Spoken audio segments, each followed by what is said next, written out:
scheduled for one fall with no time. Super hot fire! The greatest spectacle in podcast entertainment, Mr. Nestlemania. That was literally verbal diarrhea. I'm setting the bar awfully low. Titus O'Neil keeps running directly into that bar. Get him off my TV, get him off my TV. You make me very angry. The man who has a better IQ than you, the awe-inspiring JC. You should go work for WWE because you'd be so up far up Vince's No. Oh, you are such a sucker. You defend everything, all the bad moves they make. This is the Jobber Knocker Podcast. Ladies and gentlemen, welcome to the latest edition of the Jobber Knocker Podcast. As always, it's Nestlemania alongside for the ride is JC. We finally have gotten through Clash of the Champions. We clashed with the champions. Da-na-na-na-na, the Clash of the Champions, featuring Eric Rowan and Roman Reigns. Before we get into the actual Clash of Champions, I want to give a special shout out to WWE Watch Along. I'm telling you, Heath Slater thing was Heath great. Slater, unbelievable. Matt Hardy, unbelievable. Everybody, it was just like they had so many fun things on that show. It's just like those guys get paid to not wrestle and still be entertaining. I would want that gig. It's amazing. Oh, that'd be so much fun. It's amazing. Kathy Kelly has the best job in the world. Oh my God. And she knows it. Oh yeah, she's having so much fun. Like it's almost, you shouldn't have that much fun at work. So if you're not watching, go back on YouTube and watch along. At least try to match it up with certain points in pay-per-view and just watch things. It's awesome. Just awesome. Like when the Fiend comes out later, at the very end, go to that point. You just see everybody's jaw drop. It's amazing. So anyway, let's get into Clash. Where do you want to start? Do you want to just go in order like we Let's usually just do? go in order. Botch finish in the cruiserweights. Who cares? Do you care? I don't. Burko, no. Shimmy, shimmy, yeah. Next, Cedric versus AJ. I thought was a lot of fun for the 3 minutes it lasted. That was it. Surprising squash. But yeah, that was a thing. It happened. Look, Cedric's on TV. It was a good match. It's interesting to me that I was very upset that it was so quick.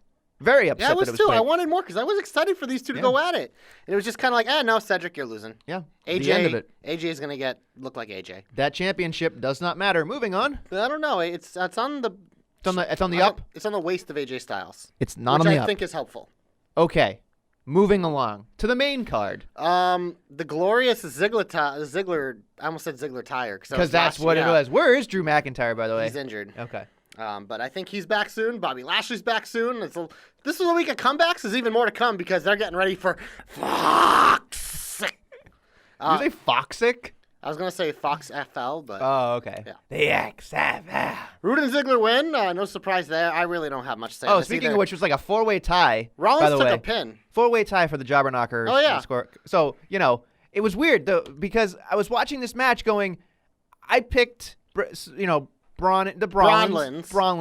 and I was just, I didn't know what it was about this match. I didn't mind it. I thought it was actually a good match. It was nice that they had a story to it at the end. Yeah. But it was just, you know what it is for me? I couldn't get into new tag team versus new tag team. Yes. And that's what took me out of it. It was just like, here's we're using these tag titles as a device for the main event, which I'm okay with every once in a while, but if it was the Revival, if it was an actual tag team, I would have been more into it. Oh, we'll get to that in a minute. But it was weird to me because then it was just like, okay, but here's the other thing too. Braun bumped into Rollins and then screwed up something with Rude, yet Rude got to his feet like it was nothing. It was just weird, like the way the setup was. Because he's a better athlete than Seth Rollins. Well, I doubt that. You can't even say that with a straight I can't face. say it with a straight face. But he's just sitting there again.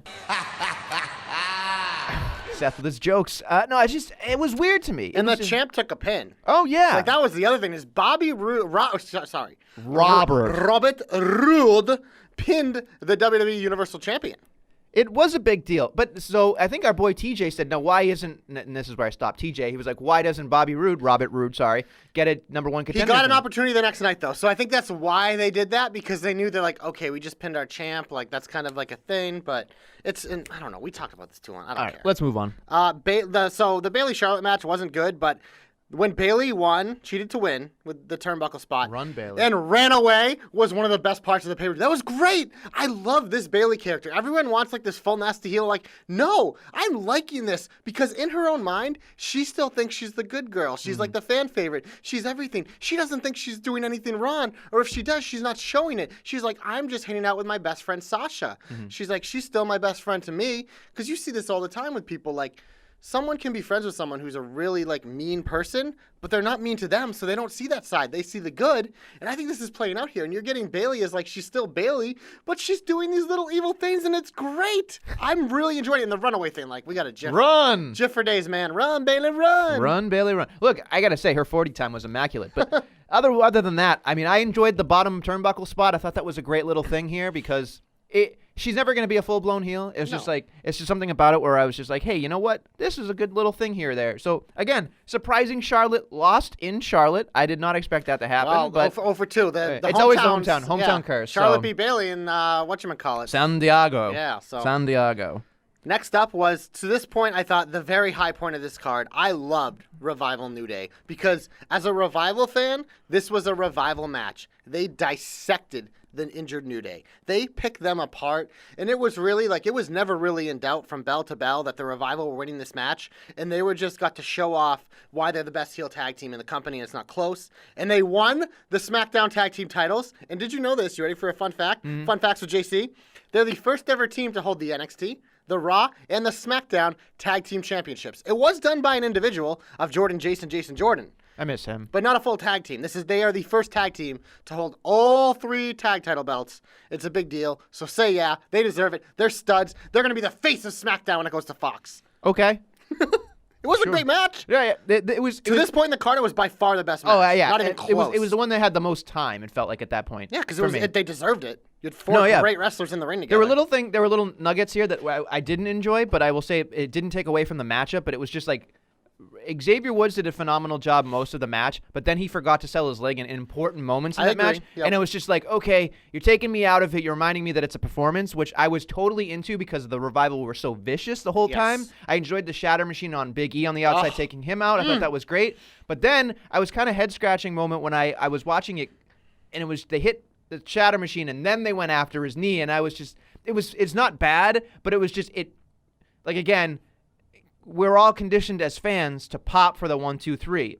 Submission to me is almost like blue balls. It doesn't give me any satisfaction. So I was just like, I wanted to say yeah after 3. You know what I mean? Like, that's what I want. But it's also part of it where like that fit the story the best, which is why I didn't have a problem with it, because the Revival literally picked it apart, so why not do it that way? And the other thing I really liked about this, and the reason why, like, for me it was a really good match, is because we know when the Revival usually come out, it's usually pretty quiet. Like, until they start speaking or doing something, they don't get booed because it's just like 2 generic guys coming out. So they don't get a reaction. But at the end of the match, their heat was lethal because they sold you during the match. They told the right story. They got that heat by destroying your heroes. And by the end, it was like, okay, these guys are top guy heels. And it helped that they had the microphone afterwards and they talked about Randy Orton and all that good stuff. So, booking. Yeah, good booking. It was good. It was definitely a well-timed thing. It made sense. And, you know, it helps create layers to stories that we were, later on. A real tag team feud. Yeah. This is the real tag team feud. Yeah. Because next up, I love this match. It was fun. It involved 2 of my favorite people. And Alexa and Nikki retained, as they should have. But, like, this match had a shitty story coming in. But, I mean, and I know a lot of people on Twitter agree with me. Danny Q, our boy Danny DQ. Q, yeah. Danny Q. Danny Q. Our boy DQ proved it to you on Twitter by sending all those tweets in the thread. Alexa and Nikki versus Faya and Desire, who have a mashup, which I don't love. But, I mean, CFO's gone, apparently. Oh, yeah. It's like, not they're not anymore. contracted. Yeah. They don't have anyone. No. So, literally, this is all they can do. Yeah. So, WWE, get on your shit and hire someone to make some music. Oh, yeah. So we can stop getting these awful mashups for tag The teams. mashups were bad. Like the Ziggler Rude one, horrible. This one, horrible. Even Alexa's and Nikki's, at least they just do them individually. Yeah. Like, if you're going to do it, just do them individually. It's true. Or just pick one. Just pick one and have them come out together. It's perfectly fine. Perfectly fine. I think for Alexa and Nikki, it works to do them separate. Because you get the weird Nikki thing, then she stands on weight, and you get the great... And the glitter. I did not enjoy this match. Of course not, because you hate women's wrestling. That's not true at all. Yes, you do. No, I do not. You're a hater. No, that's not true. You're creating a narrative that is not existing. It's a true narrative. No, it is not. You hate women's wrestling. That's not true. Man. I hate her. There's a difference. Wow, see, you hate women. Wow. No, I don't hate women. I'm just kidding. Anyway. Wait, just kidding. You don't hate You caught me. It's one of those no, yes, and then I say yes by accident. That was what exactly just occurred there. No, so here's the thing that made me crack up this entire match was the fucking... the Nikki thing was good. Hilarious. Like the hip swivel ravishing Rick Rude thing with like the arm thing, and I was like, I'm never not gonna remember that. Like I will remember that for the rest of my life because of how it was framed, it was shot, the reactions from people. It was great. This match was all about Nikki Cross. Sure, it was. It was her getting her comeuppance Sure. on Mandy for calling her ugly. And that part I thought was very effective because when you look at this tag team, you're trying to legitimize these titles. And the reason why I like them going on this tag team was because Alexa Bliss is one of your major legitimate stars who gets a ton of screen time even when she's not wrestling because she's that good of a character.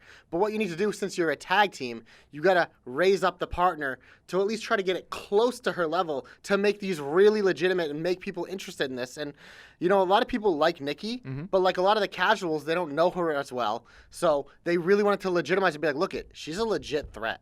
And they give her like these little nuances to like, maybe the people who don't like the weird stuff, like this brings her a little bit more to being like, okay, I respect it. I didn't like the ugly thing. I mean, we talked about it last week. I hated it. It was but horrible. It was horrible writing. It's awful, but it was just like, okay, she got her comeuppance. Again, there were a couple, major fuck-ups by Mandy in a couple different spots, which, again, aren't going to go unnoticed. But, again, it didn't take away from that matchup specifically, I guess. But I wasn't a big fan of it. But, again, Nikki came through in the end, and that's essentially what I was kind of confused that Alexa didn't do anything, really. But, like you said. She, like always, is probably working hurt.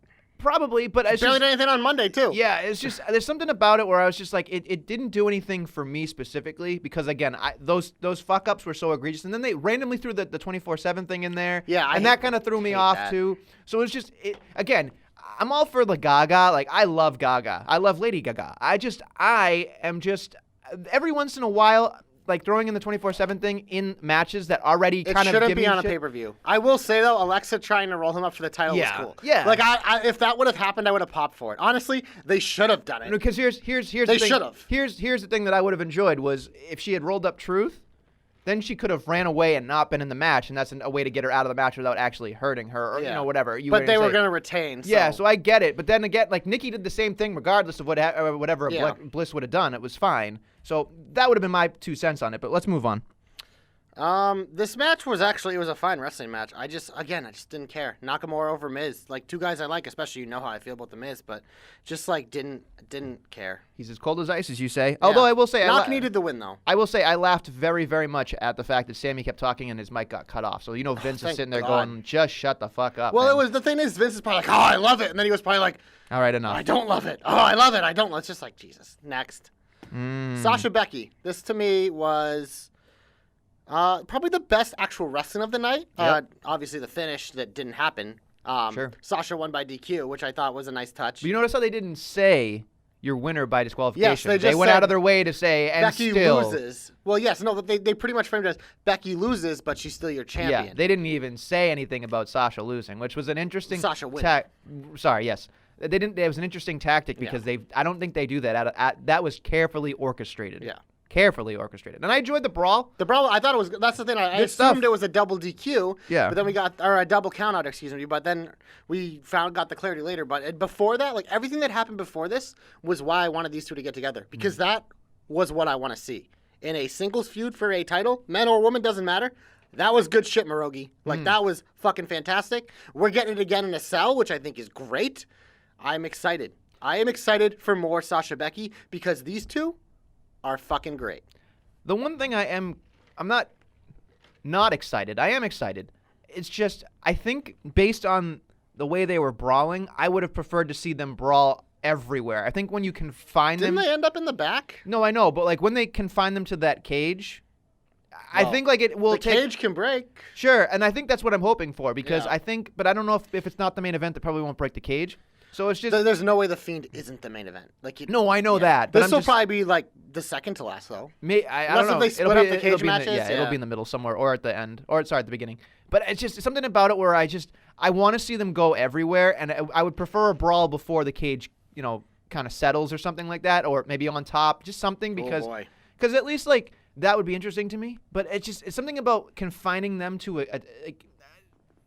at least with the Fiend, there's going to be some gaga. There's going to be something weird. But, like, there's going to be... Some of you and Gaga today. Gaga. No, it's just the gaga. There's ha-ha and there's gaga. Whatever. But there's something about this match that I think it needs that extra oomph in terms of the cage where I feel like... I hope it's good. I mean, I'm excited will be for it. good. But I want to see stuff outside of it. That's all. I don't... The cage for me is like, it's not necessarily for me. But whatever. But you can take your cold water and fucking shove it up your it's ass. actually lukewarm. I prefer mine at a room temperature. Thank you very much. Fucking weirdo. Next Weirdo? up, this was a surprise to me. Kofi beating Orton clean. Yes. It was When a we match. figured out This why. match got a lot of time. It had its up and down. Like if sometimes Randy Orton matches drag a little. It's just the way it is. I was just about to still say enjoy that, it. yeah. They will in terms of excitement. But the one thing I always like about when I say this about all Randy Orton matches, and I saw other people comment on it too. The reason why they kind of drag is because in a Randy Orton match and with these Kofi matches, every single thing they do matters. Mm-hmm. So they're selling, which slows down the pace, which I know a lot of today everyone likes fucking flips and stuff flying around and falsies and everything. So that's why a lot of that, like this things, people look at this and be like, oh, it bored me at some point. But it's like, but then you complain about too many falsies. Like this is the alternative. They're selling everything. Like every move that they're doing means something. It's not a throwaway. It's not like a guy does a big move and gets up and the other guy does a big move. It's like they are selling things. So that's just something I think people have to consider when they call this boring and then complain about something that's fast at the pace. Well, what do you actually want then?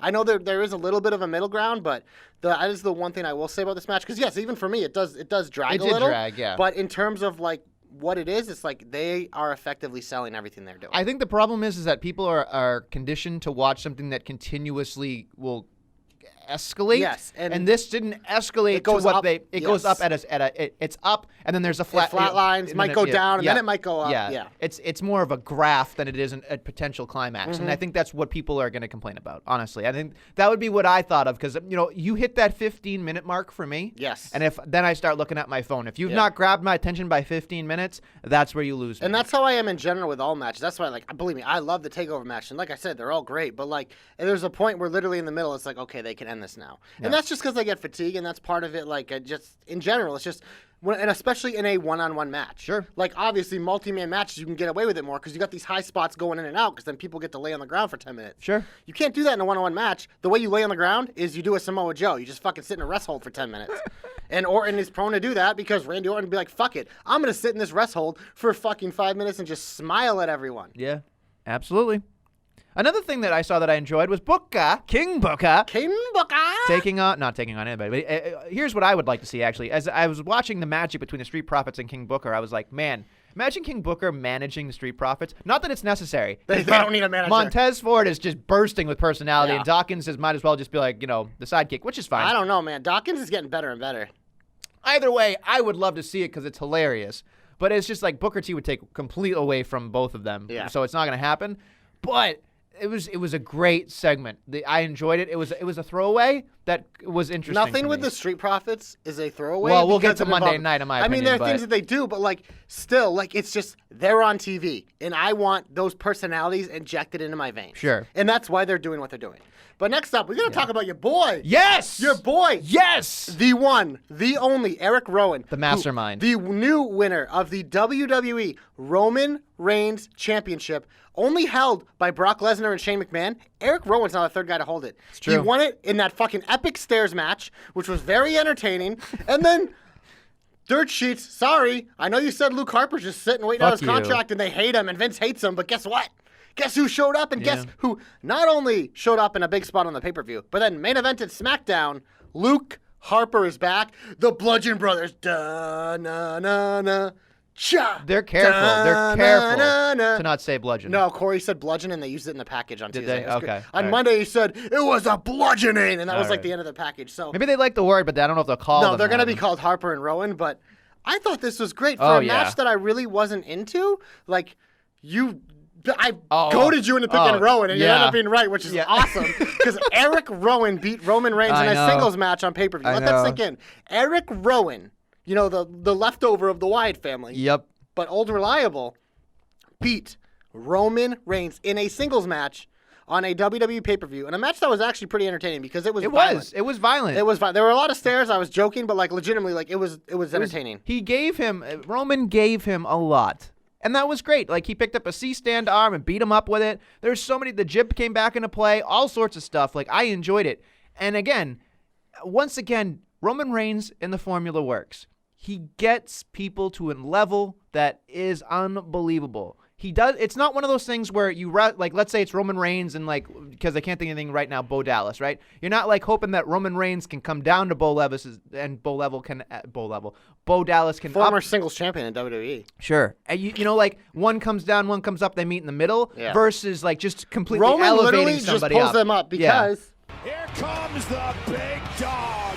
The big dog, Roman Reigns. Every time. But no, I enjoyed the match. I freaked out when I saw Harper. I was just like, this is amazing. And then when he won, I was like, I couldn't handle it. This was so well done. I couldn't handle it. This was so well done because we were saying it was like, all right, what is the story from here? And it was just like, what is this? Sure. But like, none of us expected Harper to be back. Yeah. Because it's just like he's been gone for so long, and then literally everything you've read, if you've read it, like this guy was done with the company, and he was just sitting there because Vince hated him. Well, Vince doesn't use guys like this that he hates. Oh yeah. You know, there's something that, and even still, like this is interesting. This is suddenly interesting to me again. Finally, in a storyline that had gotten just so blasé and so overpackaged and so whatever, this is what this needed, was something surprising. Then we get to the main event. Yeah. Which again, I enjoyed this too. I thought I enjoyed it. It was fun. Braun doing a frog splash, I thought the top rope was going to snap. Oh, yeah. And it was the most ungraceful, graceful thing I've ever seen in my life. Because a man of his size should not be able to do that. Oh, yeah, no, it was great. He should have lost his balance and fell out into the floor. Sure. Because that is what I would expect a man that size to do, trying to do that move. But the image, like the low angle shot of him splashing, like pretty much from Rollins' POV, like it's the best POV in wrestling. That was fucking amazing. POV. That yeah. like snapshot is incredible because it's just this giant fucking behemoth like soaring in the air with pausing like a squirrel. His dumb Braun face, Yeah. which oh my god. Yeah. But here's the downfall. There is definitely a downfall. This is, as someone was brought to my attention, this is the sixth, and I count them 6. 1, 2, 3, 4, 5, 6. Still not as many as Samoa Joe. No, but 6 times the man has tried to go for the Universal Championship and has lost. Yeah. They're getting into territory which, again, I will say this care. about him though. The only one that was really egregious when he lost to 1F5 to Brock. Because besides that, you had the Corbin chicanery. It's always been bullshit. And this one, literally, like, Vince is probably like, we're doing this match, but Braun's going to look like a beast. He's going to kick out of 3 curb stomps. And Rollins is going to have to use the pedigree and another curb stomp. He's going to have to do everything. Because they literally, like, literally, he's kicking out at 1 from curb stomps. Like, literally, it took 4 in a pedigree to put him down. Which, again, it's just one of those things. It's like, is it overkill? Absolutely. But it's also, like, we knew going into this match, like, there's no way for Braun to really come out of this as a winner. Because we know he's not winning. There was maybe a 1% chance maybe we thought he'd win. We knew Rollins was retaining and then get fed to the Fiend, which we're going to get to that in a minute because that was fucking awesome. But there was no way for Braun to do it. So pretty much, like, they wanted to do this match. They had sold this match because what were we saying if Braun didn't get this opportunity? We'd be saying like, oh, Braun's not doing anything. He's not getting anything. He beats everyone when he doesn't get it. So they're in a position where they had to do this. So they made the decision like, you know what? We're just going to go over the top and make it look like Seth had to use everything in his arsenal to take him down.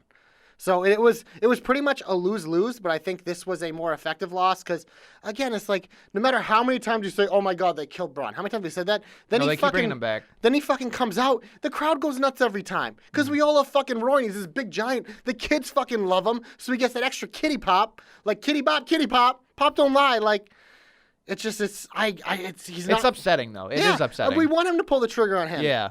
I think when it finally happens, we'll be like, whatever. Maybe he goes to SmackDown in a few weeks. Sure. Maybe that's the difference. You know, maybe we get Braun Brock again. Maybe this is what happens when Brock squashes Kofi. Let's not even get into that right now. But yeah, so okay, we have the Fiend thing happen at the end, which again was good. I loved it. I love that he tacked from behind and then gave him the mandible claw. Especially this is Abigail, then the mandible claw, and then of course everybody's kind of loving it. And again, it felt like the crowd turned on Seth anyway, so now they may have created. It doesn't matter. Like it's creating the baby face. We are all cheering for Bray Wyatt. He's not a baby face though. He's a bad guy that we cheer for. And this is one of those situations where I don't care about that because this guy is the best thing in wrestling. Period. Like he is 1, 2, 3, 4, 5, 6, 7, 8, 9. Like he is the top 9 things in wrestling right now. Any company, any world, like when. We want him every time, and when he's on, it is must-see TV. You cannot look away. There hasn't been anything like this in a long time. Oh, no. And I that agree. is why, for me, like we always say, like, slow burn this stuff. Like, Yep. why are they doing so soon? No. This situation, you take advantage Catapult of it. This is the hottest thing you have had in wrestling, and probably like since Stone Cold. Legitimately, like the Becky stuff was great. You got these other things on the way, but like, what's been like more interesting than the Fiend? It's never gonna correlate to ratings anymore because ratings are a dying thing. Like, no matter what they do, they'll get little bumps, but like, it's never gonna be the same because TV is consumed differently now. Everything like that's gonna be different. But in terms of like intrigue and interest, like, look at the fucking YouTube downloads and clicks and like the shares on social medias and the likes and the retweet. Like, that's how you measure stuff nowadays and what people are talking about. And when the Fiend, even when the Fiend isn't there, people are talking about him. Sure. This is all we care about. He is the top thing. So why not put him at the top of your card? Like, because he should be closing out every show probably for the next 6 months at least. Because it hasn't. We thought it would get stagnant and slow down a little. It hasn't. It hasn't. Well, they haven't pushed him on Exactly. us. That's why. Maybe if they did more of this booking with other things. Oh, sure. everything would feel more Yeah, special. yeah. But the way they are handling the Fiend is fucking super hot fire. Bravo. Yes. Bravo. I'm wearing the shirt. Look. Oh, you are. Yes, I am. It was a great way to end the pay-per-view. Everybody went home happy, and that's what we're going to do. I think it's now time, fine to hit the shine button because I just... You'll always be in my shine. Mwah. Always in the shine, Mandy Rose. Thank you for introing us in the shine. But you Nothing, know what? because she wasn't on It Raw or doesn't matter. She's always SmackDown. in the shine, so Or you was lose. she? I don't even remember. But we were just talking about the Fiend, so why the fuck wait?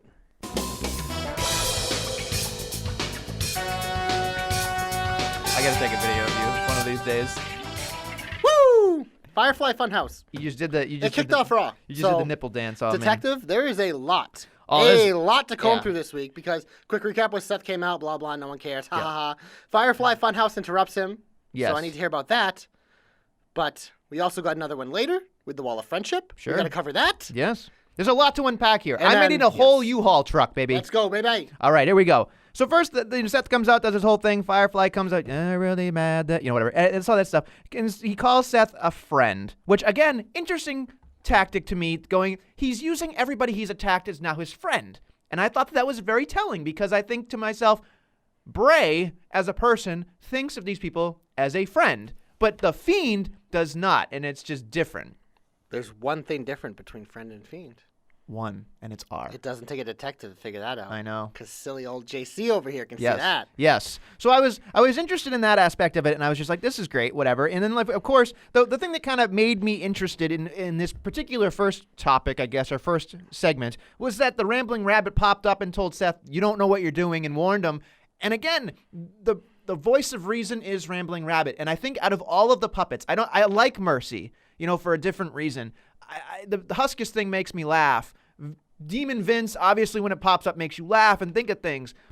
Sister Abigail has really done nothing, or Abby the witch has done nothing. Yeah, Essentially, she's been kind of stagnant. she's dormant, but she's a key somewhere else, I'm sure, down the line. But it's always coming back to Rambling Rabbit as like, help him, help him, help him, help him. Like trying to get out of something. I think that's the voice of reason, and it's just nuts because I think in the world of like weird, that is the Firefly Funhouse. It's that right there is our key that I always watch.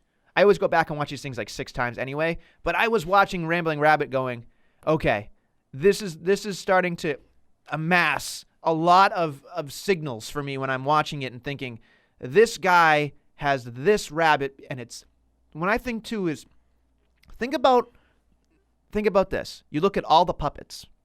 They are enormous. They're big Rambling puppets. Rabbit is like this big. Yeah. You know what I mean? And in a different size, it's telling somebody that these other entities control his brain. And the good is so small, so very minuscule, that nothing he can do will ever, like, if we start to notice that Rambling Rabbit gets bigger, I think that would be telling, because I think that'd be an interesting little side note. But it's not right now, but I always look at that. I'm playing way too much time with that. And then here's the other thing that I think a lot of people wanted to get or at least my analysis, I'm sure you'll pipe in too, but so they have that thing, they cut back to Seth Rollins, and then, really mad that you're a friend, whatever. And then the graphics are upside down, and people are like, oh, someone's getting fired, and da-da-da-da, like, oh my God, I can't believe it. In my head, I'm like, Nope. dude, the video like, first off, we're in the business of television. Like, we need to tell people, like, that's not something that just happens with one button. Yeah, you can't accidentally turn a graphic upside down. Like, all of them, by they're the way. made that way. Yeah. Like, there isn't a button like, oh, whoops, I gotta hit the rotate. No. That happens before you export it to the Chiron. Yeah. These were in Chiron like that. Yeah, and that's the thing that people were like, oh, someone's getting fired in my head. I'm like, the music's still playing. Yeah. They'd get fired if it was the Ron graphic. Yeah. But no. And the other thing, too, that made me, like, look at it was, like, people were like, oh, Renee said, oh, these been up there the whole time like that? Like, people are sitting there, like, saying. They're selling it. It's like, yeah, it is. It's been up there the whole time. And then they're like, well, somebody edited it on the West Coast for different. I'm like, I'm sure they did that because they made their point. But again, most of the audience isn't familiar with what we're familiar with. No, I know, but I was so looking it was at it an going, effective tactic to throw people off. It was, and it's just like whatever. People can say what they want. We don't have any proof that we're correct, but it's just No, we're correct. it felt like, what are you doing? What are you doing? Intentional, because they showed it later. It's true, very much true.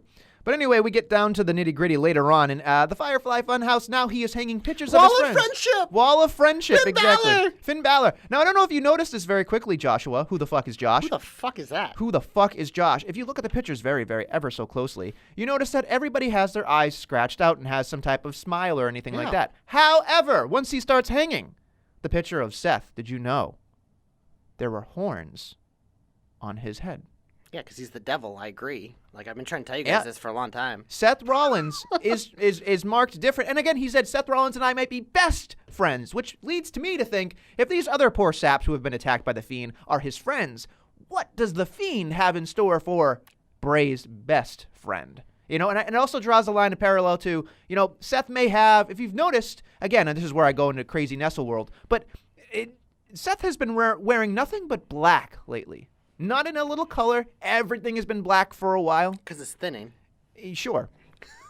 And he looks like a cat burglar. But besides that, you've noticed that there's not a lot of color in what he's doing. They're playing these will he won't he turn on on Braun kind of stuff. And I'm thinking to myself, they're playing to it. Is the Fiend attracted to Seth Rollins in a way that is like unlike anybody else? Because let's think Batman and Catwoman? Is that what you're trying to No, not in that way. Not like a weird cosplaying porno. But I'm just saying, like, you look at it this way. Like, Mick Foley, universally loved. Finn Balor, universally loved with abs. Angle, most likely loved, even though we're telling that he sucks. No, we love him.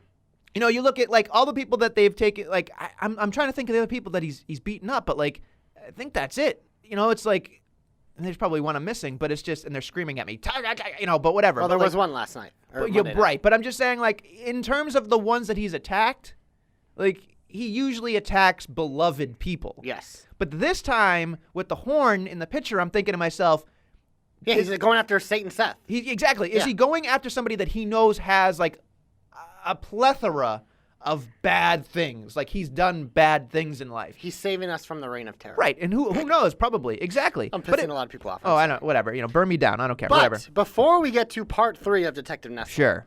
We both agree on this because I saw you tweet about it, and it just came up before the show. Yeah. We both popped for Kane. Oh my God! I didn't think in 2019 I'd be popping for Kane. Nope. It's not Mass Kane, but like Mayor Kane. Mayor. Like, the 24 title, like the first time we saw it, we're like, okay, we're getting another video, and he's winning, and he did. And I popped for it. I thought it was fun. Yeah, it was great. It was a lot of fun. He obviously then would lose it back later, but then in the main event, he comes out as Demon Kane to save Seth from. Fucking the team of 50 people, which is oh my God. dumb. We're gonna ignore that. The worst Survivor Series team of all time. That gave us part 3 and the next victim of the Fiend. So I have to ask you this, Detective Nestle, because you triggered this in my mind. You said Seth had horns and he's the devil. Well, the devil's favorite demon came to save Seth. Yes. And Bray put him down, yes. Meaning there is no more defense for him to go after the devil now that his favorite demon is gone. It's true. It's very true. Yeah. You also blew up my spot, but that's okay. Well, that's because you got me there. I know. I get you there. You guided. Sometimes, sometimes Watson gets a breakthrough. It's true. Like once in a blue moon. That's true. Listen, I'm excited that you're. Listen, the most flattering compliment I can get in this is that I brought you somewhere. And I did. I brought you to the Don't level. get used to it. I know. But it's just like the same thing when DQ goes, hey, Detective Nestle, here's the thing. And I'm like, yeah, I know, Danny. But it was just like, I love the fact that people are into it. I love the fact that people are using their brains to watch these things in a very, very specific way. And I love it. So any help you can throw me, I will take it. So anyway, bring us home then. Fill in all the blanks. All right, so we get to the end of this whole thing, which again I enjoyed very, very, very much. The Survivor Series team beats up fucking Seth Rollins, and then out comes Kane. Again, clearing house doing this whole thing, does his whole I'm gonna light the turnbuckle post on fire, and of course all the lights go out, everybody gets excited, and then of course Kane comes out, and they have this great shot of the Fiend behind Kane, and he attacks him, puts him in the mandible claw, does all these things. And then I thought they were going to turn the lights out and take the music out and then do something else with Seth, but they kept it going and it was uneasy and unnerving. And it was this amazingly beautifully shot thing where Seth Rollins is in the corner and the Fiend just keeps getting closer and closer and closer and closer. And it was almost just... It was a horror movie. It was. It was great for me because it definitely made me feel like it was something that I wasn't... Wrestling is at its best for me, specifically as Nestle, when I am taking out of its wrestling and it's something more than wrestling. And when I watched that entire last part of that whole sequence go, I thought, I'm watching a horror movie, I'm watching an entertainment thing, I'm watching something spectacular occur in front of my eyes. This right here was a great image. Seth was at least nice enough to be a little bit unnerving and nervous and please don't kill me. It made me feel like, it's one of those things where, like, in the second act of a movie, you're so close that, the killer can sniff you out but doesn't know where you are. That's what I was going through my brain. It was wonderful. And then, of course, everything that ties back together, they cut they go back out, and then, of course, they just end on a loop of Firefly Funhouse. Which was great, because it was up there like an uncomfortably long time. Yeah. But, like, you just found yourself staring at the TV, bobbing your head. And that's what I was going to get at, is that the Fiend is putting you in a trance. And that's why it was left up there, because of how uncomfortable it was. And again, it went upside down. So everybody else that was saying that the upside down earlier graphics didn't make any sense, it's like, no, it's bleeding into what they were trying to show you later on. And that's why I was so excited about it. Being let in by all of us. You want to know? Not only us, but the production team. Oh my God. And the other thing too that was very specific. Producer Bray! Producer, yeah, exactly. The one thing that made me really unnerving, and I don't know if you've seen this on Twitter, because again, I go fucking through the fucking deep weeds on these things, but I got unnerved when family were taking videos of the end of Raw. There were a couple of kids just sitting there, bobbing their head back and forth, and I was like, like, it just made me feel unnerving. I'm like, these kids don't know what he's doing. They're like, I'm really glad that you're my friend. And I'm just sitting there going like this, and it makes me, and they did a fantastic job of everything. And I was just, it's bravo, like just bravo through it all. And again, it was beautiful. It's creating disorder and confusion. And that's what Upside Down exactly is. It's when you look at something, you're confused. You've never looked at that point of view before. And another thing that I thought was a nice little tell, which again, I'm probably reaching at this point, but I think it's connected, is that Bray Wyatt, when he's in the turnbuckle, he's looking upside down. He's already in that upside down space. Mm-hmm. So he's trying to get us to remember what he looks at, what his point of view is. It might be upside down. And people are like, oh, it's Stranger Things or Stranger Things. Maybe. But again, I doubt it.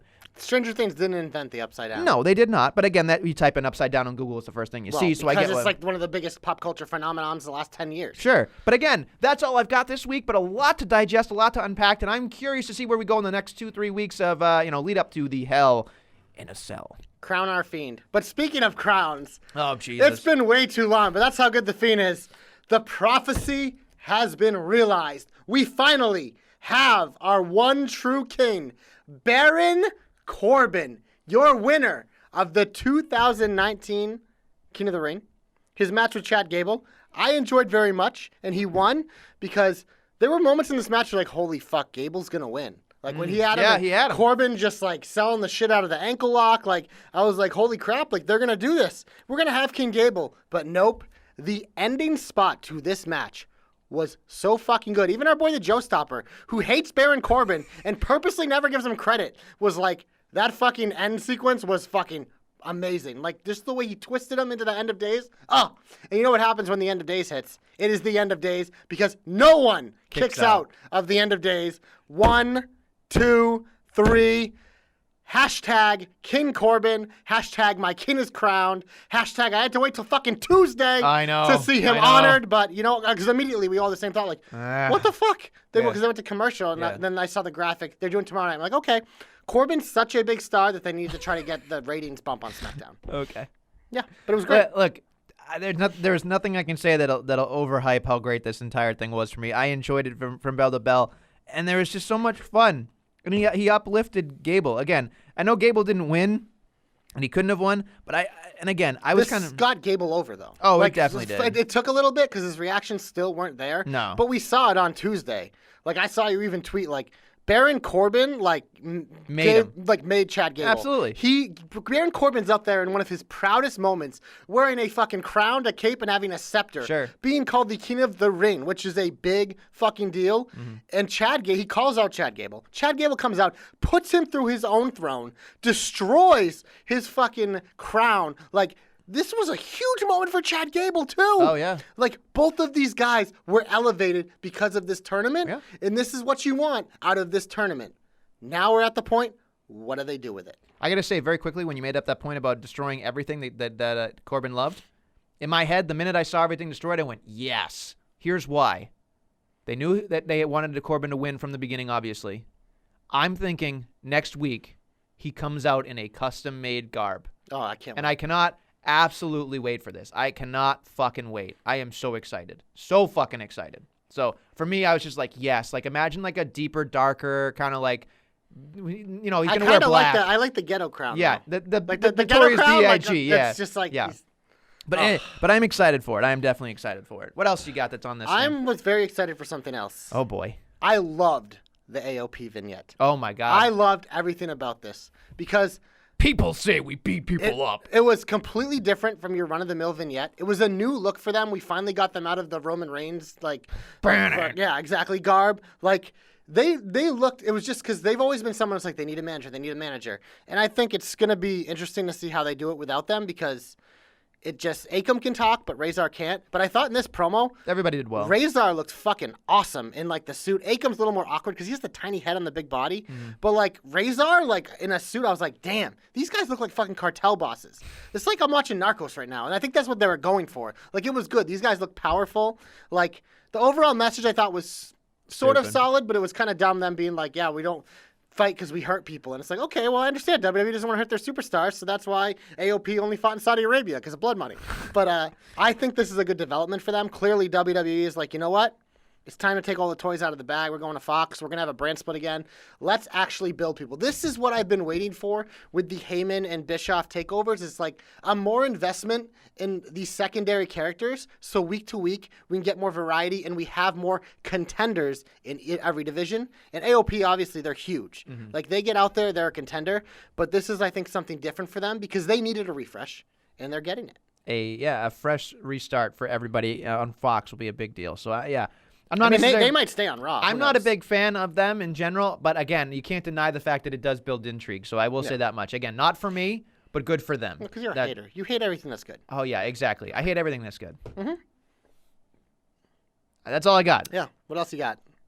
Well, we're already 45 minutes into this fucking program. No and we're way, still, really? Yeah, because we Nice. spent shit tons on That's fine. Whatever. Cap wants like 4 car rides out of this, so. Yeah, we'll make a longer podcast specifically for Cap. We'll give him extended cut. Yeah, the extended cut, the director's cut. Yeah. Look, there's a lot to digest, but I'm looking through a lot of my notes and like I was like, What do you think of the Rowan sit down? So look, I didn't mind the Rowan sit down. I thought again. I didn't know he was so well spoken. Well, his IQ I know, is but through the roof. we don't get that on TV until like the last 2 weeks. And this, when I saw this tease, we usually hate these sit downs. Oh, I do. Because they're forced. But this one, I was like, okay, that was surprisingly good. And like, am I becoming an Eric Rowan stan? Is that a thing? Like, I know I'm not the only because people are like, I like Eric Rowan. Like, holy shit, I like Eric Rowan.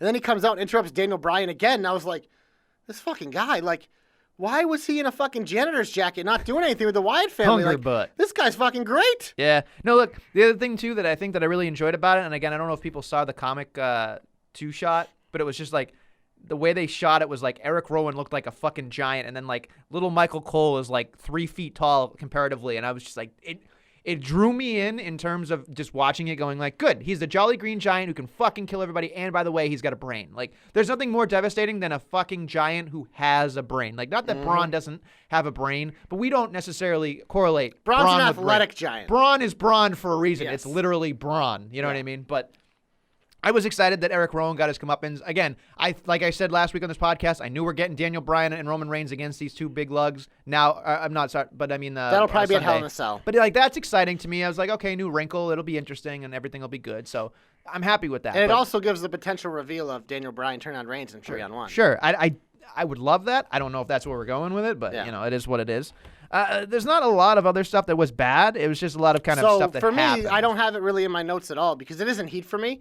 But like the Four Horsewomen stuff, like I thought overall, like the stuff was enjoyable, but I didn't feel like anything stood out enough to really like expound upon. But Yeah. if you have anything, like I think this is the place. No, to do it's it. just like the women did a great job. It was just they do that thing. It was They're just oversaturating them a little bit. it was just like okay, here they doing the weird chair thing. Not necessarily the greatest thing in the world. I didn't mind the like fake Yeah. sword fight. I was like, But, oh, then, that's but then kinda- like, but then it got to a point where it was like, whoa, whoa, whoa, whoa. Well, yeah, at that the got one- stupid. yeah, The first like three, I was like, oh, this is cool. It looked But then- redonkulous a little yeah. bit, but it was just, whatever. And like, they have to stand tall, and then Sasha says the promo about wanting a match, and Becky does the thing about Hell in a Cell, bitch, and it's just like, okay, great, wonderful. And we're off to the races again. We'll get there. This was a week where transition. I'm not for this- excited these about it, feuds. but again, it is what it is. It's not amazing to me. But SmackDown, there's a lot of stuff. Brock Lesnar. So let's talk about it. So that was a surprise. Yes. In terms of surprise, Yes. like we knew Brock was going to come back at some point closer to Fox. Yeah. But we almost expected this moment to happen on the debut on Fox. Instead, we knew there was a definitive end to Kofi Orton on Sunday. So I was like, okay, well, someone just won King of the Ring. I thought it would make sense for Baron Corbin to then challenge for Kofi because we're still in this like everyone go everywhere territory before the redraft. Like there's no brand split right now. It's just whatever. Yeah. So like literally anyone can go anywhere. So that's what I was thinking. So after that fucking 25-minute 6-man tag, out comes Brock Lesnar, and I was like, holy shit. This is something I've been asking for a while. And like in terms of that, like I want to see Brock Kofi because Brock working with these more athletic, smaller guys is fucking A+ matches. And him and Kofi had that one, I think it was 2 years ago at Beast in the East where he pretty much beat up New Day. But him and Kofi had some incredible spots. So I think that's exciting. But is this the two questions? It is over. It's One, over. is this the end for Kofi? Over. And two, what was my other question?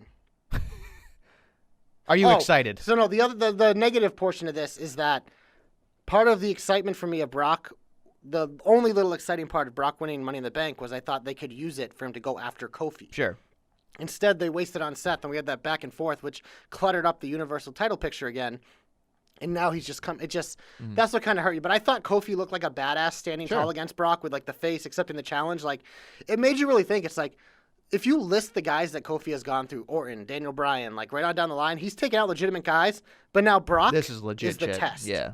So for me, how great would it be if Kofi beat Brock? It'd be Again, great, I but don't think it's going to no, happen. no. But imagine if he beat Brock and then went on. It's like that would be like, wow, he is one of the best don't- WWE champions in years. I don't think they're going to do it only because they made a big stink about Brock Lesnar not wrestling on SmackDown for the last 15 years. And he's going to wrestle on free television. And you think that this match they're going to have is going to be definitive? Because I don't know if they want a schmoz to end their first show. I on don't think SmackDown. so. I think But it has you never to be know. definitive.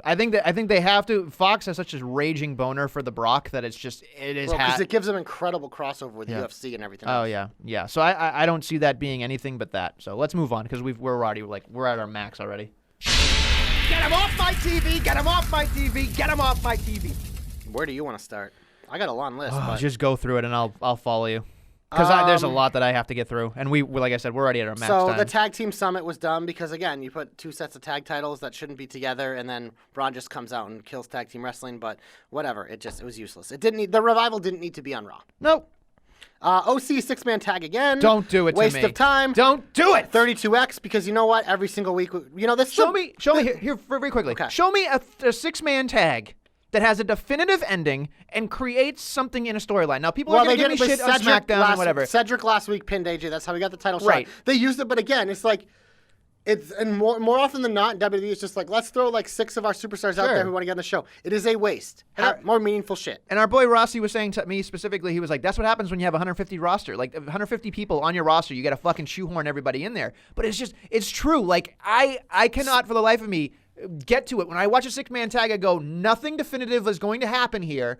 Nothing. It's a wrinkle. It's a 20-minute piss break. And this one was a rerun, wasn't it? Yes, it was. This one we've seen like 3 times. That's the problem with the 3-man stables. Like, this is the negative of the OCs, the New Days, the FTRKO, is that they're like, it's so easy for them to be like, 6-man tag this week. And the thing was, is like 20, Lazy. and then the thing is that 6-man tags occur too much on both shows. If they were every now and then, they'd feel a little more special. Yeah. And it would make sense. But it's just like, it's always like in a main event spot. And now they're doing to like kickoff shows. It's it's terrible.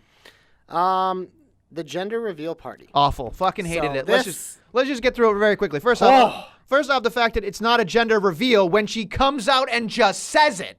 Yeah. It's not a gender reveal. I was sitting there going, this is fucking stupid. Like, this to me was fucking just through the roof. Like, thank God they kept pulling through the Street Profits, like, no matter what. But I was sitting there going, like, whatever. Then they do the whole Ricochet gag, which I'm like, well, nobody's going to Ricochet. Ricochet. Why is Ricochet being dragged into this shit? I know they need to get him some wins, and we want to see him wrestle, but... And then here's the thing that made me very, very, very upset, and I thought it was stupid, was that Corey Graves called Mike Bennett a fucking beta cuck. And I was just... that was fucking hilarious. It was hilarious, but I was like, what the fuck are you saying on... Like, you're saying that on television, and again, it's tongue-in-cheek, and we ask for that stuff, but I was just looking at it going like, at what fucking point is Mike Kanellis going to fucking grow balls? And I know that's what we're thinking about, but again, the silver lining of all this we'll talk about is our Bulgarian boy. We're not mentioning that name in the heat. But I'm just saying... Shut your mouth. The whole segment, besides that, I was just like, fucking A, man. Let's just get moving on to something else. It's the E in WWE and not the good E. No. You know, it's It was more awful. like, it's more like E. coli. Fucking awful. So Drizzling shits. Lacey beats Dana, which I was excited for because it wasn't Lacey versus Natalia,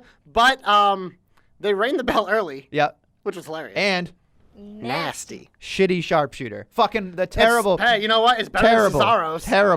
Terrible. But again, at least it created some type of Twitter feud. So let's move on from there because honestly, there's not much more you can talk about. On SmackDown, Ali. Oh, sorry. Very quickly, I wanted to say this one thing because it made me fucking die. There was a lull in Lacey Evans versus Dana, and fucking some fan screams. Go back and watch it. It's hilarious if there's a YouTube clip. He just starts yelling. He just goes, "Get your hands off of my girlfriend!" And the whole fucking crowd pops. It was hysterical. Best part of the entire match. Just want to throw that out there. Great. It was hilarious. But we all love Lacey. Yeah. Lacey's the best. Yeah. Ali Nakamura match was supposed to happen, then didn't happen. And it's also Ali already beat Nakamura once, then Nakamura beat him clean. Like what? No number one. I don't know what's going on. Next, KO serves Shane. Comes out, sits in the crowd. Shane's still on my TV. And they had a segment which I fell asleep during. Like, and what world do? Here's the other thing too. And I've said this on Twitter. And again, the joke didn't land here. I don't think it's going to land anywhere. But so here's the thing: Becky Lynch hits a referee with a chair, $10,000 fine. KO hits Elias, who's an actual WWE superstar, and he's a referee. Because and it's Shane, the only reason it makes sense is Shane hates KO. That's fine. That's fine. That's why it's a wrongful termination. Sure. And I guess it is leading up to everything. But it was like, is there an idiot tax on Elias? There's an idiot tax on Shane McMahon. Oh, there is. There absolutely is. And there comes sweaty Shane with his damn envelope, and KO's doing this. Again, KO's full of GIFs. There's nothing wrong with KO is doing. KO's great. It's great. This is such a fucking tired feud that we've already seen a million times. It's gone on way too long. He's beaten Shane like 3 times. Like, why? And in what world do we live in where how do we know? Are we getting a courtroom scene? Well, how are we going to know? How what is the there a courtroom... clause in a contract that KO gets to fire Shane if he wins? That's not how it works. No, of course not. I mean, it's great. It's wrestling logic. We're know. overanalyzing it, sure. but my point is that this storyline is so dumb, and I literally don't care. And it's a shame because KO is one of my favorites. I hope he shows up tonight, Wednesday night on NXT, like is the rumor, with his boys, the Undisputed Era. But who the fuck knows? I don't know. And honestly, I'm sure he'll at least be there because it will be a cheap pop for TV. Sure. But there's another thing too. Like, just really quickly, it's just like, in what world do we live in where like KO is going to be sitting there getting to fire him? Like, it just doesn't it really bothers the fuck out of me. Yep. The whole thing. Let's move on. So this was not attractive development for my eyes, but Otis started wrestling in undies. Like, he was wearing no clothes. And that was an image I don't know if I'm ever going to get out of my mind.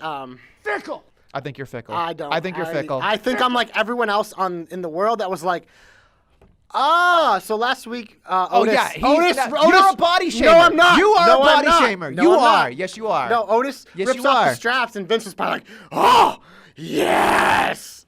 It was again, I say interesting because it was. No, you're a body shamer. It's just you're no, a male body shamer. My notes say Otis wrestling in undies is something. I'm not a body shamer. Yes, you are. You wouldn't have brought it up You're unless the you size were. shamer. No, I just said it was.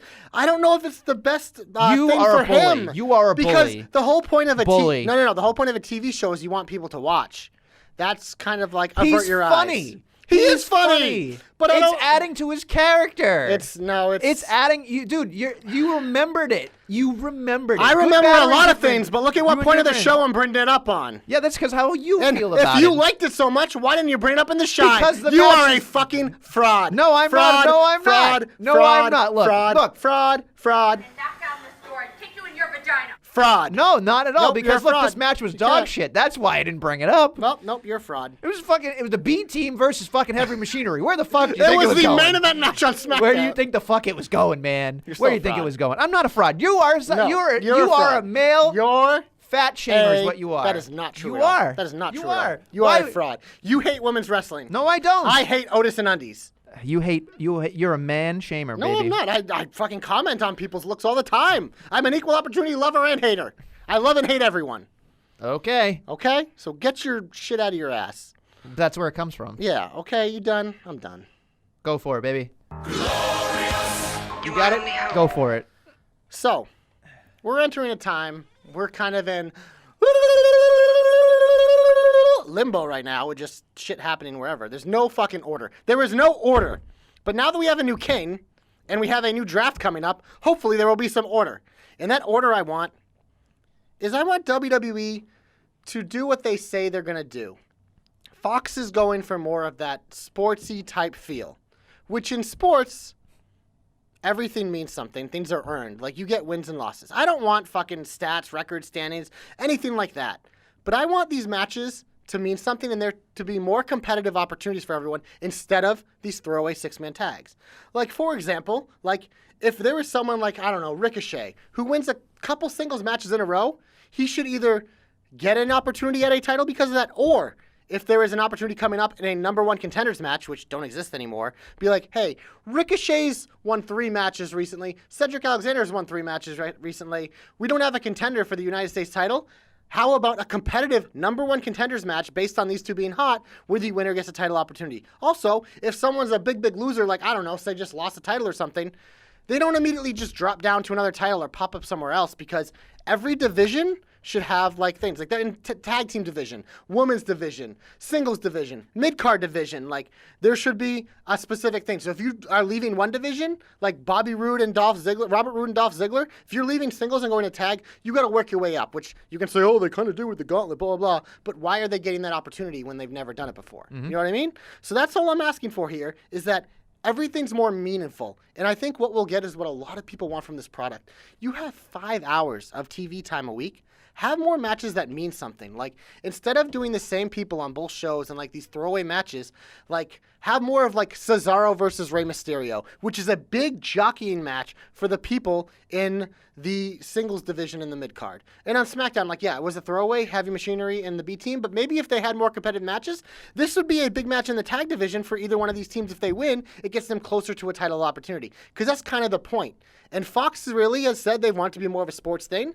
This is more of a sports way of thinking. So at least on Fox, like, I want to see something like that. And again, I don't need standings, I don't need records. AEW is going to do that, and I'm sure it'll work and it'll be cool. But I don't need something to that degree. I just want to, like, if I see someone going out there being hot, they should be rewarded. If I see someone going out there and losing 3 matches in a row, they should have to really work their way up before they get opportunities. That's all I'm asking for. Pretty simple. Yeah. Hashtag JC's hopes come true. Hashtag JC knows. You're up. My hope this week is very simple. It came to me. It came to me. Yowie wowie. Because I love this man. And I thought... You don't say. I do. I do love him. Another time just to... Yowie wowie. I just love him. And so my hope is this.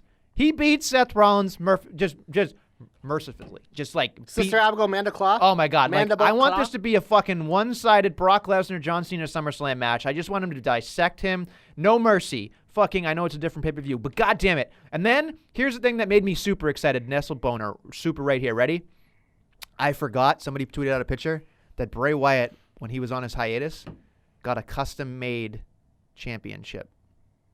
And like You love your custom I was like championships. yes, he's getting a custom-made championship. And if you look at the straps, it has Sister Abigail written on it, all this other shit. And it just looks like a man-made skin thing. It was crazy. I was like, yes, I want that championship there for the Universal Championship. Let's get that red piece of shit out of there. Let's get him his custom-made championship. It's going to happen. And here's an extra bonus. You know what I thought about, Josh?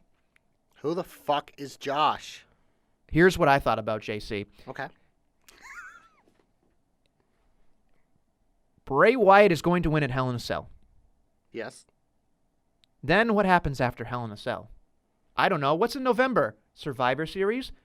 A champion versus champion match? If they do that again. Maybe. But if they do, The Bray Fiend Wyatt versus versus Brock Lesnar. Oh boy, I am in on that if that happens. I want that to happen. And I think that, give me all the gaga, give me all the schmaz. I don't care. That's a popcorn match, maybe baby. Brock isn't winning because I don't see them doing that because neither of those guys should lose. I think that would be phenomenal. If the Fiend beat him, though? Phenomenal. Wow. Phenomenal. Think about what they could do with that. That is my hope. Let's get there. Let's fucking go. That's what I want. In the words of Tom Brady, let's go, baby. Yeah, you know what? That gets me hyped, so. Don't call it a comeback. I've been here for years. Okay. Rusev Futria! Rusev Machka! Rusev Day! Rusev Day! Rusev Slimmer. is the best. Rusev number one. Rusev not only slimmer. That stash, baby. That stash. That man looked incredible. Whew! That is a man I want on my TV every week. You know how I feel about Rusev. He is a hashtag JC guy through and through. One of my favorites in the company because he has everything you're looking for. This storyline, not really what I'm looking for, but you know what? I will say this. It brought Rusev back into my lives. Sorry, Dirt Sheets. Tough week for you guys, you motherfuckers. But, yeah. all the Rusev way. is back. He's going to be booked like a stud, like he should. But, yeah, the slimness, oh, my God. The super athlete is extra super athlete. Like, he's freaking Rusev. I'm just so How pumped. vascular he looks. Like, he didn't need a tank this time because he is a fucking tank. He is the fucking man. He's beautiful too. I like love him. I love him so he much.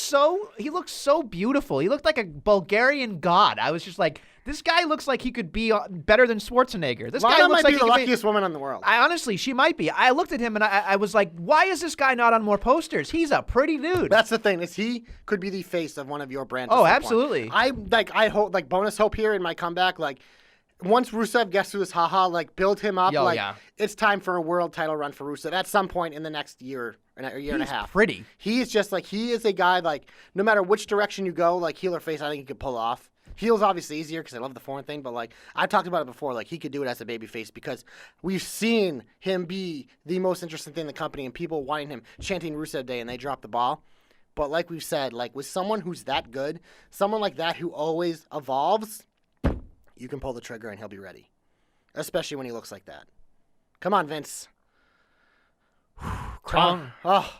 Tom Selleck, eat your heart out. That stash was amazing. Anyway, my comeback, I was going to give it a Kane because I got so excited for Kane, but there was somebody that got me more excited this week, and that's Luke fucking Harper. I am so excited that he was back. Yeah. Dirt Sheets again, shove it down your damn This segment throat. is Dirt Sheets be damned. We don't talk about Dirt Sheets on this program ever, but I open it up, shove it down your gullet, and fucking just swallow, you idiots. That's what I was so excited about. Luke Harper, big time reveal, big time, great camera work. I was super excited about it, and I'm in. I'm fucking in. The one caveat to me was weird that it was like Eric Rowan's the mastermind. Why would he be a mastermind and come back into a tag team? But I'll compartmentalize that in a different way, but Because 2 is better than 1. 2 is better than 1, of course. 2 is the loneliest number. I mean, 1 is really, but let's get back to what I was saying.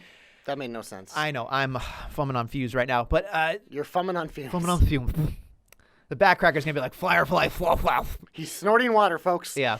No, but like, look, Harper is amazing in every way, and like I as much as I don't like Bully Ray, I was listening to a clip of him talking about. He goes, people love Bray, people are okay with Rowan, but everybody loves Harper. Bully Ray's a really good analyst. Like, no matter what you think about him. yeah. He's got good he's insight. He's good Yeah. insight. So He's it's just very like, good insight. and he was just like, but he was saying like, hey, like everybody loves Harper because he's the workhorse. Like he's the dude that'll make everybody look good. And I was like, yes, that's what we joke about him looking like a mechanic when he was, wearing his like dusty shit, but like, Him versus Daniel Bryan, him versus Roman Reigns. Yeah. Yes, please. It's awesome. It's so awesome. So I'm so excited for him. I'm so excited that everybody else on the internet was wrong. And it's just like, it's such, yeah, he's slimmer, whatever. He'll look bigger in his time. Don't worry about it. But like, he's so good for his size. He's just good in general. It's just, I'm so excited. And it gets me excited for what's going to happen next. So Luke Harper, bravo, my boy. And I'm excited you're back. 2 great comebacks this week, if I say so ourselves. Oh, wow! What a maneuver! It's time to finish all over this bitch. You usually don't make me pop, but that one was good. The WWE draft date is officially set. Will begin on the first SmackDown on Fox and end on the next Raw. So a Friday, Monday. I think it's October. And no draft dodgers. I don't know. Imagine if they had a gimmick where someone didn't want to be drafted. Like, well, last time someone didn't get drafted, Slater, and that's was hilarious. That's what kicked off him becoming the first ever SmackDown Tag Team Champion. But the reason why that's exciting for me, which it was annoying that I noticed that Hell in a Cell is before it, so that brings up a couple things, which let's try to comb through quickly here as we finish up. We obviously, Hell in a Cell, we're still going to get the herky-jerky. But after that, we're going to get more defined. Like they said, no more wild card, none of that. Like, you're on Raw, you're on Raw, you're on SmackDown, you're on SmackDown. Who knows? As they go on, maybe like someone gets moved or maybe there's actual trades, which I think is always something exciting. That's an easy way to do the wild card world. It's just fucking trade people. Yeah, sure. But the other big question I have, Brock Lesnar coming back. He's wrestling Kofi for the WWE title on that SmackDown. So my guess is that's like 5 days after Hell in a Cell is that Kofi might not be defending the title at Hell in a Cell, which I don't necessarily think is a bad thing because how many times have we seen they're just oversaturating this card? If he's already set for that title defense later that week, like why not just skip it? Maybe they do like a quick like promo or something with him. But it's weird to say don't have the WWE Championship defended on a pay-per-view, but we just saw they have 11 titles on the main roster, and they're going to have a bunch of non-title matches too. This is an easy way where it hurts it more to have 2 matches in 1 week than to only do 1. That's how I feel. I'm curious, do you feel like, you think it'd be a big travesty if he didn't defend it on Hell in a Cell? I don't think, the original thought was I thought we were going to have Brock in a cage, which again, that's fine. You kind of 2 cage matches should be how it should stay. But I don't necessarily have a bad thing to say about it. I'm more intrigued to see how long the Brock match goes on Fox. I'm wondering, is it going to be very much a squash match? No. Or is it going to be a 3-segment thing? Because Brock Lesnar doesn't do TV, man. I'm not certain that Brock is going to be walking with the title. I don't think they do a schmoss on their first show, but they could do something. Like, they might just do it and be like, boom, this is the end of Kofi. Big moment. But imagine if, like, this is like probably 20% chance, but imagine if Kofi actually beat him clean. It's Brock Lesnar. He'll be fine. Like Survivor Series coming up, fucking Lashley comes back. Yeah. We get Brock Bobby. I'm fucking happy. I don't care that he just lost. He'll go out there and he'll beat Lashley in a fucking physical 8-minute match. Yeah. But like, what that would do for Kofi, it would put him on a level, and then whoever beats him, Baron Corbin, that would be even bigger because it would just like he just took out the top champ. Like I think it'd be more effective for everyone if Kofi got the definitive win. But again, it's just like when in doubt, play the Brock card, and Vince likes to play it all the time. Yeah, I mean he's only got like a couple more years left before he decides to go off to fucking Canada and shoot deer for the rest of his life. That motherfucker's gonna be. He could do it till like he's the Undertaker. But the thing is like he'll be in better shape than the Undertaker because he won't be concussed. Because Brock doesn't get concussed. Nobody can concuss. Yeah, look at him. There's not enough. There's no neck to hurt. That's true. So. No, look, it is what it is. That Meatsicle will be fine. Meatsicle. The Brock. Yeah, it's fine. I'm excited to see what happens, honestly. You got my vote to tune in, so, hey. Yeah. I'm excited. It was his right decision. All right, anything else? You know what else is the right decision? Give us 5 stars, 5 flames on iTunes, Podomatic, Google Play, Stitcher, Podbean, archived on YouTube. Like, subscribe, like we said. Jobberknocker.com, that's the website where you can find those links. You can also find a link to Pro Wrestling Tees or go directly to Pro Wrestling Tees and buy the shirts. As Nestlemania said, he is wearing Super Hot Fire right now. There was your standard Jobberknocker tee, which is also Super Hot Fire, and the Monday Night Rerun tee, which is also Super Hot Fire. And then also, of course, their weekly articles, man. We got a hard-working staff. Our boy TJ and NXT Beat, which NXT is live on USA tonight or Wednesday night if you're listening on Thursday. The second hour, I believe, will be on the network for the foreseeable future. I don't know how it's working. I was told it's directly after they'll play it. But you're whether you watch or not, you're going to want to tune in to TJ's article. Also, The Real Deal B. Cox doing the NXT UK article, and our boy, the Joe Stopper, the Cruiserweight Report. It's still there. 205 Live is still a thing. There's still a Cruiserweight Report, so keep on the lookout for that. But Jobberknocker.com, that's the good shit. Twitter at Jobberknocker, at JC of the JK, at DQ of the JK, at Ray of the JK, Seriously? at Billy D2411, at Joe Pollock 47, at TJ of the JK, at The Real Deal B Cox, at Nutselmania, I guess. You call me Nutso? I don't know who that guy is, but he keeps popping up in my feed. Facebook Jobberknocker, Instagram Jobberknocker. We are everywhere. You want to be on social media? Pouty Adam, how you feeling? This is not funny. I don't know what's not funny. First off, I should be at the top of the list. Secondly, You are at Jobberknocker. That's your account. I don't know who this Nutselmania guy is. He's like a ghost tweeter that says he's affiliated with the Jobberknocker. I hate you so much. That's it. You know what? Fine. We're done. We're done. He's pulled away the iPad. I have. So I can't You hit a have. button. You can't hit a button because I know how much anxiety it does. Well, I'm just gonna fill then. No, we're I can done. just talk. We're done. We're done. Thank you for listening to the Jobberknocker. We'll be back next week with more Jobberknocker.